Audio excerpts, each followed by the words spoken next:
တေချာကြည့်တာနော်ဆန်ကိုနက်နက်သီးထဲထည့်လိုက်လို့ရလာတာကအနောက်တိုင်းစားစာကရတာလို့ပါပဲနက်နက်သီးတစ်လုံးကိုဝယ်ပါ၄ပုံတစ်ပုံလောက်ဖြတ်ထုတ်ပါဆက်ပြီးတော့ကျွန်တော်လိုအတုံးပုံစံဖြတ်ပါသူ့ရဲ့အသီးတွေထုတ်ယူပါ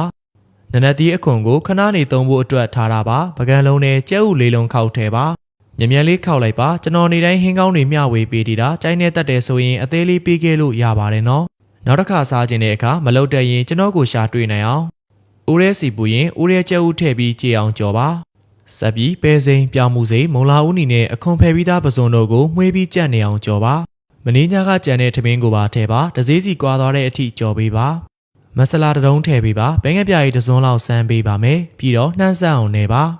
နောက်ဆုံးနက်နက်သီးထည့်ပါမီးပြပြင်းနဲ့ကြော်ပြီးရင်ရပါပြီ